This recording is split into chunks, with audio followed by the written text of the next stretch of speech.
Hello, అందరికీ నమస్కారం. నేను డాక్టర్ శ్రీధర్ రెడ్డి, ఎండి హోమియోపతిక్ ఫిజిషియన్. ఇప్పుడు కామన్గా వీక్నెస్ అని జనరల్గా అంటుంటారు, అండ్ పర్టికులర్గా నర్వస్ వీక్నెస్ అనేది నవేడేస్ చాలామందికి వస్తుంది. పర్టికులర్గా 40 దాటిన వాళ్ళలో, ఏజ్ కొద్దిగా పెరిగే వాళ్ళలో ఈ నర్వస్ వీక్నెస్ అనేది చాలా ఫ్రీక్వెంట్గా వస్తుంది. అంటే దీనికి మెయిన్ రీజన్ ఏంటంటే అంటే మన డైట్ సరిగ్గా లేకపోవడం ఒకటి, ప్లస్ ఏదైనా ఆటో ఇమ్యూన్ డిజార్డర్స్ అలాంటివి కానీ, విటమిన్ డిఫిషియన్సీస్ కానీ, లేదంటే ఏమైనా ఇంజురీస్, జనరల్గా నర్వ్ ఇంజరీస్ అంటారు. అంటే వేళ్ళలో చివరగా ఇంజరీస్ అవ్వడం కానీ, అవి వేలు, కాళ్ళ వేలు కానీ, చేతి వేళ్ళకి కానీ, లేదంటే బ్యాక్ స్పైనల్ ఇంజురీ. సో వాటి వల్ల కూడా ఈ నర్వస్ సిస్టమ్ అనేది కొద్దిగా వీక్ అవుతుంది. అంటే వాటికి ఆ నర్వస్ సిస్టమ్ సెన్సెస్ అనేది నర్వస్ సిస్టమ్ యాక్టివేట్ కాకుండా డల్ అయిపోయి దానివల్ల వీక్నెస్ రావడము, పెయిన్స్ రావడము, ఒక విధమైన తిమ్మిరి ఇట్లాంటివి రావడం, అండ్ బాడీ ఒక్కోసారి అనుకోకుండా చేతులు కానీ అలాగే సడన్గా జర్క్ లాగా వస్తుంటాయి, ట్విచ్చింగ్ అంటారు, అంటే వణుకులాగా షివరింగ్ టైప్లో అలా వస్తుంటుంది. సో ఇవన్నీ ఏంటంటే ఈ నర్వస్ వీక్నెస్, అంటే నర్వస్ సిస్టమ్ అనేది నరాలు వీక్గా ఉండడం వల్ల ఇలాంటివి వస్తుంటాయి. అండ్ చాలామందిలో ఇప్పుడు డయాబెటిక్ వాళ్ళ కంట్రోల్ లేకుండా ఉండడం, ఎప్పుడు చూసినా వాళ్ళకి పోస్ట్ లంచ్ 300-400 అలా ఎక్కువ ఉండడం, అండ్ ఫాస్టింగ్లో 150-200 ఆ రేంజ్లో ఉన్న వాళ్ళకి కూడా ఈ డయాబెటీస్ సైడ్ ఎఫెక్ట్స్ వల్ల కూడా ఈ నర్వస్ వీక్నెస్ వస్తుంటుంది. అండ్ చాలామంది ఏంటంటే కొన్ని కెమికల్ రియాక్షన్స్, అంటే వాళ్ళు తీసుకునే ఇంజెక్షన్స్, డ్రగ్స్, అంటే అవి క్యాన్సర్స్కి సంబంధించినవి కావచ్చు, లేదంటే థైరాయిడ్ సంబంధించినవి, ఇంకేమైనా వేరే ప్రాబ్లమ్స్, ఆటోఇమ్యూన్ డిజార్డర్స్ ఉన్న వాళ్ళు, సపోజ్ అంటే ఎస్ఎల్ఈ కానీ, అంటే రొమటైడ్ ఆర్థరైటిస్ ఇట్లాంటి సంబంధించిన డ్రగ్స్ తీసుకునే వాళ్ళు వాటి సైడ్ ఎఫెక్ట్స్ వల్ల కూడా ఈ నర్వస్ సిస్టమ్ వీక్ అవుతుంది. అండ్ ఈవెన్ ఆటోఇమ్యూన్ డిజార్డర్స్ వల్ల కూడా ఈ ఇమ్యూనిటీ డివియేట్ అవ్వడం వల్ల, ఇమ్యూనిటీ తగ్గిపోవడం వలన ఈ నర్వస్ వీక్నెస్ అనేది వస్తుంది.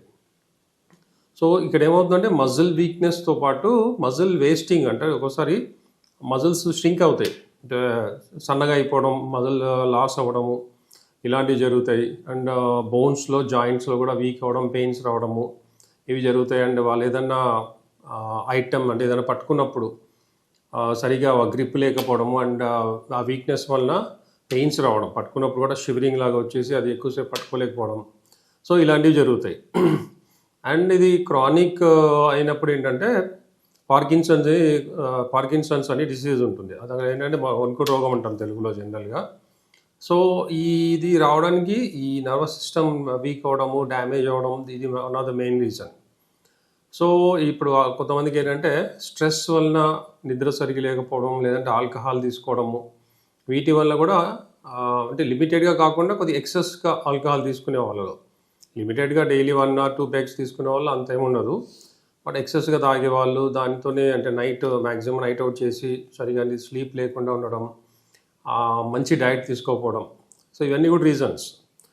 సో ఇలాంటివి ఉన్నవాళ్ళు ఏంటంటే ఫస్ట్ ఆఫ్ ఆల్ అది దేనివల్ల వచ్చింది డయాగ్నోసిస్ చేయించుకోవాలి. అది ఏదైనా అండర్లయింగ్ డిసీజెస్, అంటే ఆటోఇమ్యూన్ డిజార్డర్స్ వలన, క్యాన్సర్స్ వలన, లేదా తీసుకునే డైట్ వలన, లేదంటే ఏదైనా మెడికేషన్, ఏదైనా స్టిరాయిడ్స్ ఇట్లాంటి మెడిసిన్స్ ఏమైనా వాడుతున్నప్పుడు, ఇంజెక్షన్స్ వాడుతున్నప్పుడు దాని సైడ్ ఎఫెక్ట్స్ వల్ల వచ్చిందా, లేదంటే ఏదైనా ఇంజురీ, యాక్సిడెంట్ కానీ ఏదైనా అయినప్పుడు ట్రీట్మెంట్ సరిగా చేసుకున్నప్పుడు కూడా దాని ఎఫెక్ట్స్ వల్ల ఈ నరాలు ఎఫెక్ట్ అవుతాయి. సో అలాంటిది ఏదైనా ఉంటే, యాక్సిడెంట్స్ అయింటే ట్రీట్మెంట్ సరిగా తీసుకొని వాళ్ళు ఏంటంటే మళ్ళీ ఆ ట్రీట్మెంట్ కరెక్ట్గా ప్రాపర్గా తీసుకోవడం, ఇవి మెయింటైన్ చేస్తే ఈ నర్వస్ ప్రాబ్లమ్స్ అనేవి క్యూర్ చేయొచ్చు.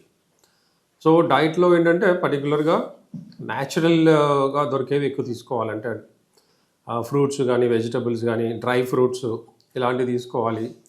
అండ్ తర్వాత ఏంటంటే ఈ bakery items, sugar items, cool drinks కానీ, బేకరీ ఐటమ్స్, ప్రిజర్వ్డ్ ఐటమ్స్, ఎక్కువ టిన్ ఫుడ్స్ అంటాం. ఇప్పుడు షాప్స్లో కూడా చాలామంది చిన్నపిల్లలు కూడా తింటూ ఉంటారు, కుర్కురే అని, లేస్ అని, ఇలాంటివి ప్యాక్డ్ ఐటమ్స్. దాంట్లో ఏంటంటే కొన్ని రకాల కెమికల్స్ ఉంటాయి, కొన్ని ప్రిజర్వేటివ్స్ ఉంటాయి, కొన్ని కలర్ ఇవి ఉంటాయి, ఆర్టిఫిషియల్ ఫ్లేవర్స్.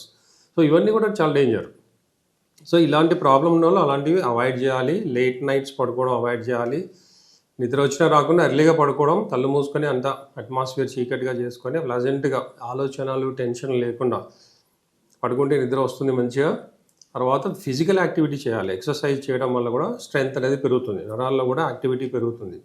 సో ఎక్సర్సైజ్ చేయని వల్లనే ఈ నర్వస్ సిస్టమ్ కూడా వీక్ అవుతుంది. సో కంపల్సరీ ఎక్సర్సైజ్ చేయాలి. అండ్ ఎండ తగలాలి కంపల్సరీ, డైలీ ఎండ ఉంటే కూడా ఇమ్యూనిటీ పెరుగుతుంది, నర్వస్ సిస్టమ్ యాక్టివేట్ అవుతుంది.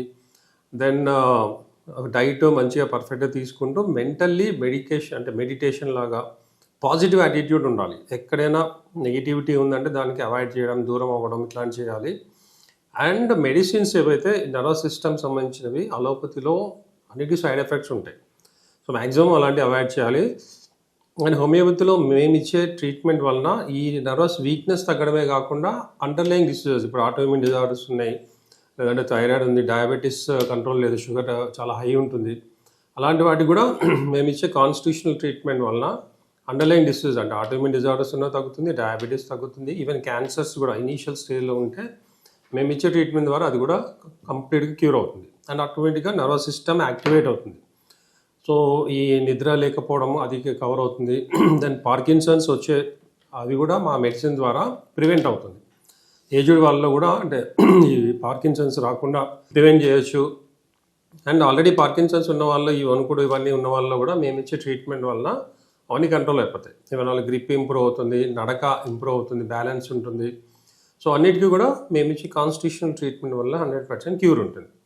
ఆ ట్రీట్మెంట్ అనేది డిపెండింగ్ ఆన్ ద కండిషన్, చాలా కాలం నుంచి ఉండి ఎక్కువ సివియర్గా ఉంటే ఎక్కువ టైం పడుతుంది. అంటే మినిమం 6 months మ్యాక్సిమం డిసీజ్ని బట్టి.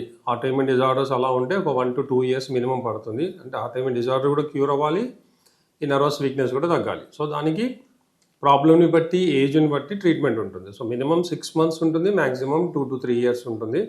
బట్ గ్యారంటీగా 100% క్యూర్ అవుతుంది. ఎంతోమంది నర్వస్ సిస్టమ్ ప్రాబ్లం ఉన్న వాళ్ళు, వణుకు ఉన్న వాళ్ళకి, నడవలేని వాళ్ళకి కూడా మేము ఇచ్చే ట్రీట్మెంట్ వల్ల 100% తగ్గింది. సో ఆ ప్రాబ్లం ఎవరైనా ఉంటే ఎర్లీగానే డయాగ్నోస్ చేసుకొని ఎర్లీగానే కన్సల్ట్ అవుతే ఎర్లీగా ట్రీట్మెంట్ అవుతుంది, తొందరగా తగ్గిపోతుంది. సో గ్యారంటీ క్యూర్ అనేది ఉంది. Thank you.